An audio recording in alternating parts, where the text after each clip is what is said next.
Can you tell the Australian people why they should be interested in what's happening on the North Korean peninsula? Are you concerned? Is it your advice that North Korea may reach a stage where its missiles could be delivered to Australia? The North Korea regime is a reckless and dangerous threat to peace and stability in our region and indeed in the world. That's why we have joined with other nations, including our ally, the United States, to put pressure on North Korea to stop its dangerous and reckless conduct. But the real obligation, the heaviest obligation, is on China, because China is the nation that has the greatest leverage over North Korea. It has the greatest obligation and responsibility to bring North Korea back into a realm of at least responsibility in terms of its engagement with its neighbours.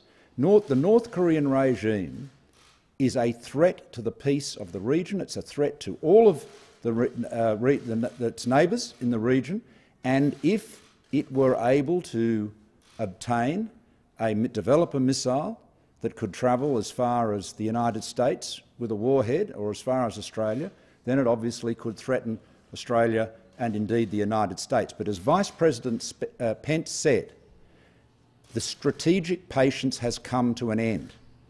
And so what we're now looking forward to is action from China. Clearly the United States and China are speaking very closely about this, and we welcome that. In all of my engagements with Chinese leaders over the years, I have always stressed the responsibility of China to take action with respect to North Korea's conduct. Now, the Chinese often express frustration with North Korea and disappointment, but the fact is that they have the overwhelming leverage over the North Korea regime. So the eyes of the world are now on Beijing, and Beijing has to step up and bring this reckless threat to the peace and stability of our region to an end. Mr. Turnbull, what would you like to see China do? For example, should they restrict oil imports to North Korea, and how will Australia respond if there is another nuclear test?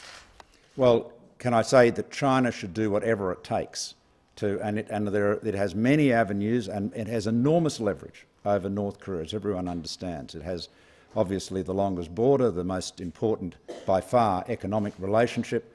It has the ability, if it chooses to exercise it, to pull North Korea back into at least the position where it is not threatening to rain down devastation on its neighbours, which is what they've been doing. So the onus really is on China. It is a fact that China has the greatest influence over North Korea, and the time has come for the Chinese government to exercise it. Mr. Turnbull, just going back to Chris's question though, what would be your message to Australians? I know over Easter family and friends wanted to ask me about North Korea. They're quite worried by the reports. What's your message on it? My message is to Australians that their government, my government, is committed to ensuring that the North Korean regime acts responsibly.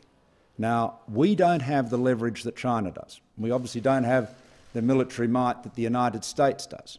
But what we are able to do is to provide the solidarity and the influence we can in international forums and in our direct engagement with other nations. I had the Chinese Premier, Li Keqiang, here only a little while ago, and this issue I raised with him as I've raised it with the President, Xi Jinping. So we add our voice to the voice of many other nations in the region, supporting the efforts to bring this reckless conduct to an end. So that is our commitment, and I believe now the conversations, the engagement between China and the United States is such that I am optimistic, but not unduly so. I'm optimistic that a resolution can be found, because, as Vice President Pence said in a statement, I think that will concentrate the minds of all involved. The strategic patience has come to an end.